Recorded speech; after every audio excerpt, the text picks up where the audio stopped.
Railway exam assistant loco pilot CBT-1 June and August నెలలో జరగబోతుంది.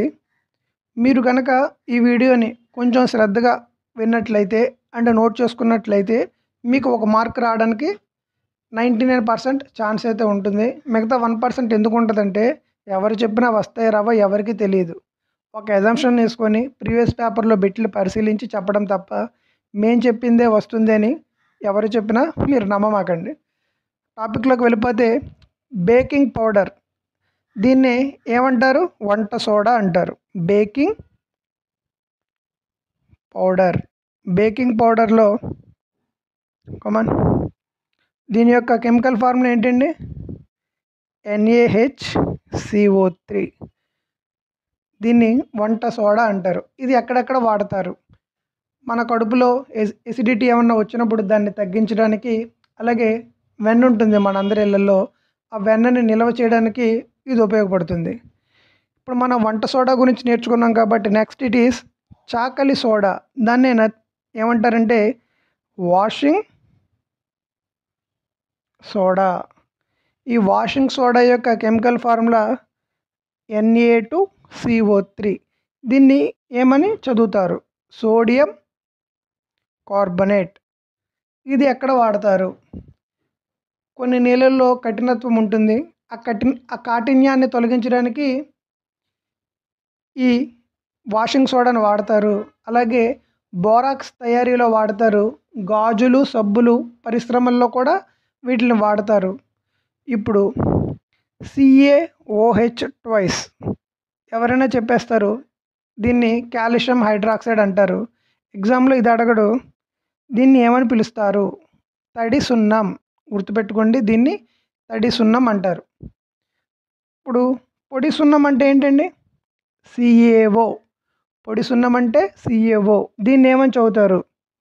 Calcium oxide. ఇప్పుడు NaOH, దేని యొక్క కెమికల్ ఫార్ములా? Caustic soda. మీరు రాసుకోవాల్సింది కాస్టిక్ సోడా. ఈ NaOHని ఏమని చదువుతారంటే సోడియం హైడ్రాక్సైడ్ అంటారు. చాలా చాలా ఇంపార్టెంట్ అయింది ఏమిటంటే, ఇప్పుడు మనందరికీ తెలుసు ఫోటోగ్రఫీ పరిశ్రమల్లో వాడేది ఏంటని అడగొచ్చు. మన బట్టల మీద ఎప్పుడైనా సిరా మరకలు పడితే దానిని తొలగించడానికి ఏమి వాడొచ్చు అని అడగొచ్చు.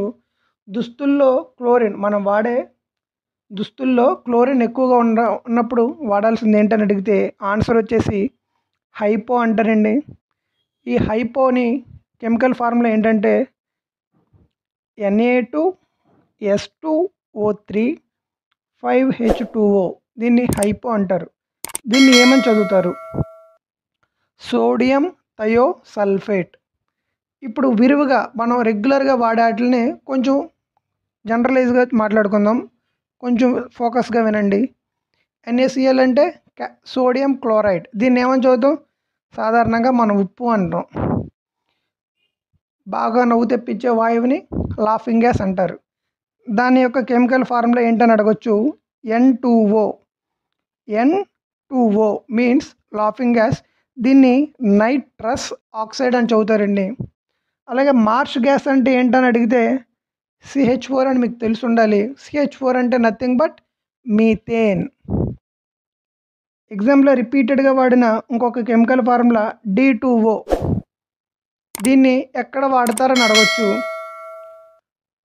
అణు రియాక్టర్లో న్యూట్రాన్ల వేగం తగ్గించడానికి ఈ D2Oను వాడతారు. D2O అంటే డ్యూటీరియం ఆక్సైడ్. దీన్ని తెలుగులో భారజలం అంటారు. వెనిగర్ని ఏమంటారండి? CH3COOH అంటే నథింగ్ బట్ వెనిగర్. ఇప్పుడు పొటాషియం పర్మాంగనేట్, ఇది చాలాసార్లు మీరు వినే ఉంటారు. ఇది ఎందుకు వాడతారు? KMnO4. ఈ పొటాషియం పర్మాంగనేట్ని ఎక్కడ వాడతారంటే యాంటీసెప్టిక్గా వాడతారు. దీనిని ఇంకా కాండీ ద్రవం అని చదువుతారు. ఏమని చదువుతారండి? కాండీ ద్రవం. ఇంకొన్ని రసాయన నామాలు తర్వాత క్లాస్లో డిస్కస్ చేద్దాం. ఇప్పుడు మీరు తెలుసుకోవాల్సింది ఇంకొకటి ఉందండి. One basic that is nothing but pH values. Comment చేయండి కింద. pH వాల్యూస్ 0 to 7 ఏమని చదువుతారు, 7 to 14 ఏమని చదువుతారు? 7 pH వాల్యూ గల ఉన్నదానిని ఒకటి కింద కామెంట్ చేయండి. pH వాల్యూ 7 ఉండాలి ఎగ్జాక్ట్గా, అదేంటో కింద కామెంట్లో తెలియజేయండి. Already 100+ previous year railway questions sir మన ఛానల్లో అప్లోడ్ చేసి ఉన్నాయండి షార్ట్ వీడియో సెక్షన్లో. మీరు ఒక్కొక్క నిమిషంలో ఒక ప్రీవియస్ ఇయర్ క్వశ్చన్ నేర్చుకోవచ్చు. అవన్నీ అఫీషియల్గా ప్రీవియస్ ఇయర్ పేపర్లోయే మీకు డే టు టైంతో సహా ఉంటాయి, చాలా క్వశ్చన్స్ వరకు మ్యాక్సిమం. సో మీరు ఛానల్ని రెగ్యులర్గా ఫాలో అవ్వండి, సబ్స్క్రైబ్ చేసుకోండి, నన్ను కూడా ఎంకరేజ్ చేయడానికి ఒక లైక్ కొట్టండి. Thank you so much.